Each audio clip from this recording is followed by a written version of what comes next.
লড়াই খেলে হবে না। আমাদের প্রতিটা ব্রিগেডই একটা স্বপ্নকে উস্কে দেয়। এবারের ব্রিগেডের স্বপ্ন হচ্ছেন বন্যা টুডু।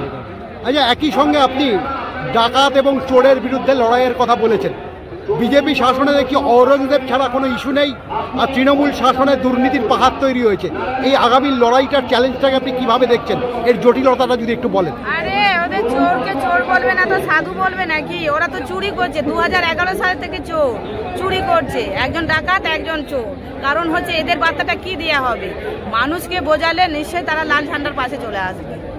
আপনি বলেছেন প্রত্যেকটা বুথ স্তর অবধি শ্রমিক কৃষকের ঐক্য গড়ে তুলতে।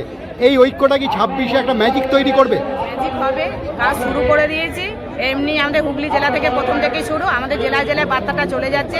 আমি অনেকটা জেলা মিটিং করে এসেছি, সভা করে এসেছি, সেই বার্তাটাই দিয়ে আছে বুথে বুথে ছড়িয়ে যাওয়া। বন্যা টুডু যখন বলছিল বন্যার মতো একটা আবেগ তৈরি হয়েছিল ব্রিগেডের মাঠ জুড়ে, এই আবেগটা কি বন্যা টুডুকে আজকে একজন জননেত্রীতে পরিণত করলেন, একজন রাজ্যের জননেত্রীতে পরিণত করলেন? একটা নতুন বন্যা টুডুর জন্ম হলো আজকে।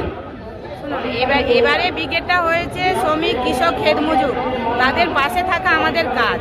কি জনপ্রিয় হবে না ভালো হবে সেটা কথা নেই, আমাদের খেটে খাওয়া মানুষের লড়াই, তাদের পাশে দিয়ে আমরা ঝান্ডা নিয়ে। আপনি একটু আগেই বললেন যে লক্ষ্মীর ভান্ডারে 5000 টাকা করতে হবে।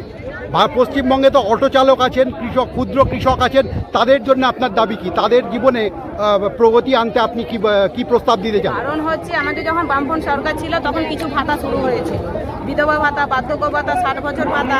যে ভাতা মানুষ পাচ্ছে না, বয়স্ক ভাতারা সেটা বাড়িয়ে দিতে হবে 3 থেকে 4000 টাকা। সবাই সমান ভাতাটা পাক, সবাই সমান ভাতাটা পাক।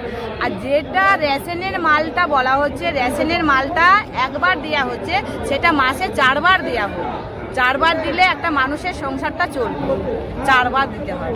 এরপরে কি 2026-এ কি আমরা দেখবো যে প্রধান বিরোধী দলের জায়গা থেকে বিজেপি সম্পূর্ণভাবে সরে গেছে এবং রাজ্যে পট পরিবর্তন হচ্ছে? আরে কারণ হচ্ছে আমাদের ভোটের বাক্সটাই বিজেপিতে গেছিল।